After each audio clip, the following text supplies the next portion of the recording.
Welcome back to Tipping Point. I'm your host, Kara McKinney. Turns out Star Wars will be coming out with another movie in 2026 following Rey Skywalker from the franchise's sequel trilogy. But that's not what's making headlines. What is making headlines is the fact that the director of this upcoming new installment is a rabid feminist. What else would you expect? The Pakistan-born filmmaker who later settled in Canada is named Sharmeen Obaid Chinoy. Here's what she had to say in the past about how she views her male audience.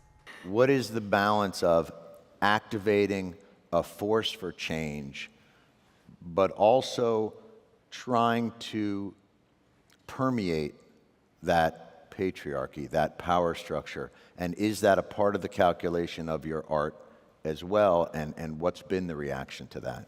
Oh, absolutely. I like to make men uncomfortable. I enjoy making men uncomfortable.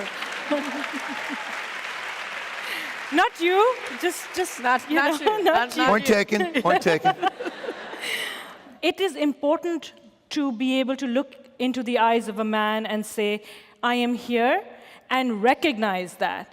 And recognize that I am working to bring something that makes you uncomfortable, and it should make you uncomfortable because you need to change your attitude. And it's only when you're uncomfortable, when you're shifty, when you have to have difficult conversations that you will perhaps look at yourself in the mirror and not like the reflection, and then say, maybe there is something wrong with the way I think, or maybe there is something wrong with the way I am addressing this issue.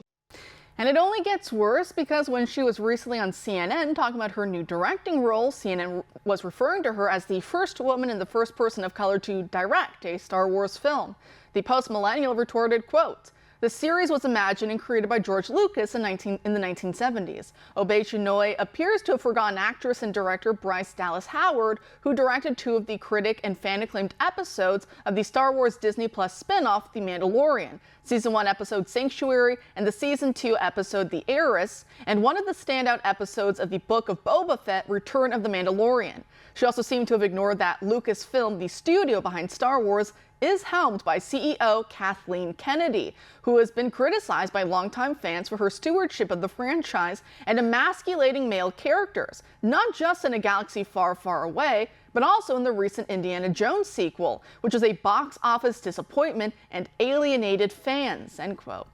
And as that article also notes, quote, billionaire entrepreneur Elon Musk reacted to the news saying, "This is getting ridiculous," and agreeing that Disney shareholders should file a class action lawsuit for breach of its fiduciary duty, end quote.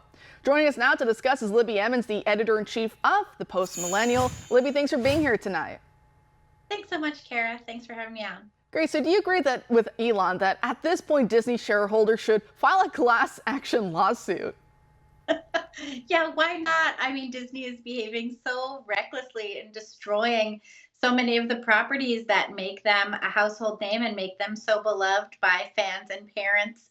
You know, we talk about Snow White, which they had to essentially pull from pre-production, and they're reshooting a bunch of it apparently, you know, with Rachel Zegler, who pointed out that she hated Snow White and shouldn't even be part of anything.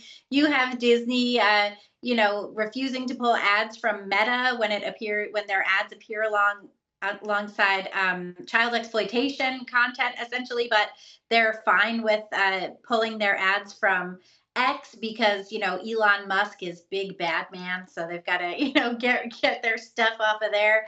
Yeah, I think, you know, this was such a funny story, and it was just so ridiculous because why does this director think that we need to be made uncomfortable when we're experiencing sci-fi and fantasy entertainment?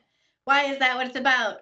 And this is a story that, yeah, it talks about the patriarchy. It's literally, Star Wars originated, it's literally a father and son story. It's an alienated son. He discovers that his father is the man he's been battling all along. It's the story of patriarchy, and it's a brilliant story, and it's one that so many of us can relate to that has absolutely nothing to do with our biological sex or our gender or whatever we're calling it these days. And I think it's also clear, I'm just going on here, but Rey is the worst character. No one needs a new Rey movie. She's awful and boring.